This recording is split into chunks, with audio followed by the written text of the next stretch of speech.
School থেকে বাড়ি ফেরার পথে আমি ভীষণ জোরে দূর থেকে জাহাজের হর্ন শুনতে পেলাম।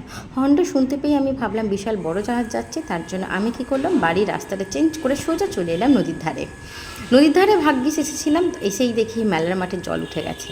তো মাঠে জল উঠে গেছে বলে আমি একদম ক্যামেরা নিয়ে বের করে রেডি হয়ে গেলাম ফটো তোলার জন্য। তারপর দেখি জাহাজটা যাচ্ছে। জাহাজটা অনেক আগে থেকে যাচ্ছিল, কিন্তু আমার ভিডিওটা অ্যাকচুয়ালি স্টার্ট করা হয়নি। এটা আমার প্রত্যেকবার ভুল হয়। তো তারপরে এই যে জাহাজের ঢেউয়ের জন্য এই ঘাসগুলো এরকম দুলতে থাকছিল, আর এই যে নদীর সঙ্গে এই যে এখানে একটা যে গর্তগুলো রয়েছে সেখান থেকে জল একদম মাঠে ঢুকে যাচ্ছিল। বেশ সুন্দর লাগছিল। দুপুরবেলা প্রচণ্ড রোদ ছিল।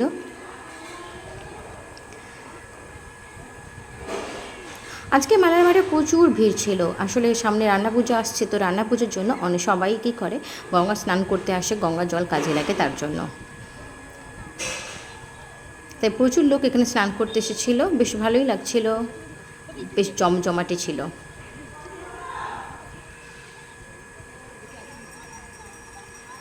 যখন জাহাজ চলে যায়, ঢেউ হয়, তখন এই নৌকাগুলো দেখতে খুব ভালো লাগে, কারণ নৌকাগুলো না দুলতে থাকে।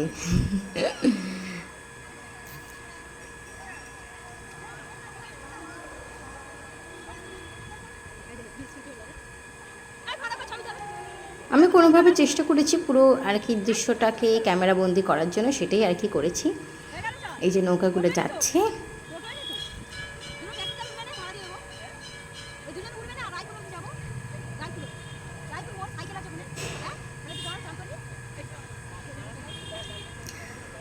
এই যে আপনাদের দেখায় যে আমাদের মন্দিরের কাজ এখনও চলছে। আপনারা কেউ যদি ডোনেশন দিতে চান তো অবশ্যই আমি এখানে কিছু ফোন নাম্বার দিয়ে দেবো আর কি, স্ক্রিনে দেখাবো, একদম সেখানে যোগাযোগ করে নিতে পারেন।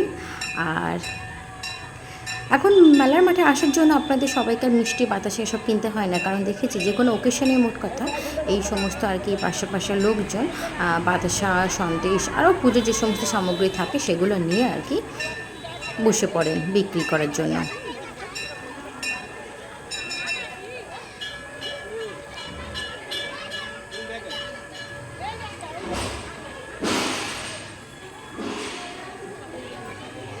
মেলার মাঠে পুজো চলছে, লোকে পুজো দিচ্ছে।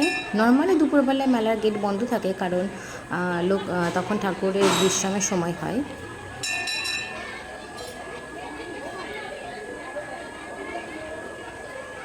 বেশ সুন্দর লাগে, কারণ লোকজন বাড়ি থেকে খাবার দাবার করে নিয়ে আসে, স্নান করে, পুজো দেয়, তারপর খেয়ে দিয়ে বাড়ি যায়। এই যেখানে ফোন নাম্বার দিয়ে দিলাম, আপনারা পজ করে দেখে নেবেন, যে কাউকে ফোন করতে পারেন। আর মেলার মাঠে মাকে ভোগ দেওয়ার জন্য এই যে এত টাকা দিতে হয় দেখে নিন। আর ব্রাহ্মণের সঙ্গে যোগাযোগ করার জন্য স্ক্রিনে ওখানে দেওয়া যে কোনো ফোন নাম্বারে ফোন করতে পারেন, এই যে এই ফোন নাম্বারগুলো। Thank you. আপনার ব্লগটা কেমন লাগলো বলুন।